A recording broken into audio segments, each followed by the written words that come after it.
Like most Melburnians, I love our waterways, the Yarra, Docklands and Melbourne's bustling port. But how much do we really know about how all this got here? For instance, do you know this isn't the original course of the Yarra? No, I'm fair dinkum. There's a lot about the port's history that might surprise you. So let's start at the beginning. This is an old dock. Why did you bring me here? Coxie, this is the birthplace of Melbourne. This is where it all started. The port and the city have a shared history. Peter Harry from the Port of Melbourne has brought me to Enterprise Wharf, next to Queen's Bridge, to unravel Melbourne's past. So the first ships were here? That's right. The Enterprise came here back in October 1835. Cows, horses were first unloaded. Oh, B. There's no doubt the spot's changed a bit since John Batman first landed here. And what did Batman say? This would be a great place for a village. That's right.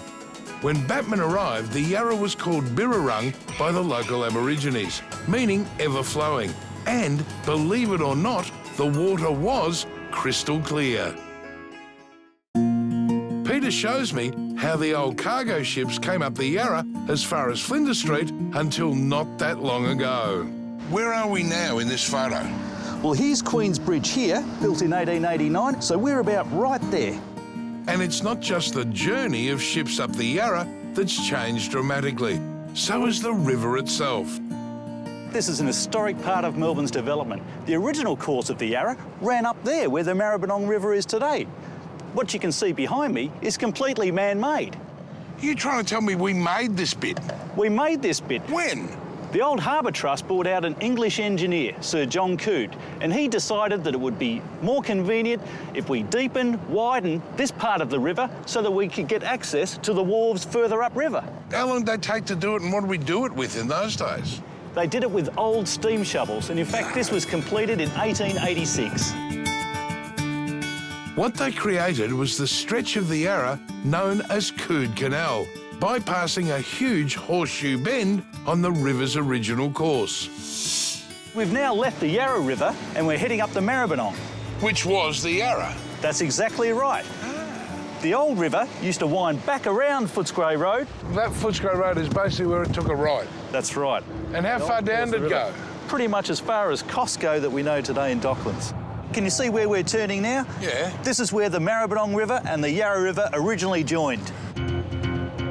As well as straightening the Yarra, a waterfall in the middle of the CBD was removed and Victoria Dock was constructed, paving the way for the huge container ships of today. Coxie, this is the Port Heritage Trail. This is the marker here at Footscray Wharf. This links 12 historic sites around the port from Point Gellibrand to Station Pier, talking about the history of the port and its city. So there's 12 of these. This is number 7.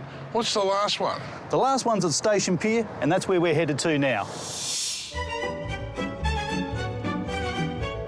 Station Pier in the 1800s, bit different to this? Absolutely. Today it's our gateway for cruise ship tourism visiting Victoria. But for decades, this was also an alternative arrival point for cargo that didn't sail up the Yarra. We're in Port Melbourne at Station Pier. Is it true it was once called Sandridge? That's exactly right. And the train line that ran down here was called the Sandridge Line. And it headed all the way up to Flinders Street, back up to where the port used to be. All that's left of the Sandridge line is the bridge over the Yarra, now preserved for pedestrian traffic. Batman said great place for a village. Do you reckon he got it right?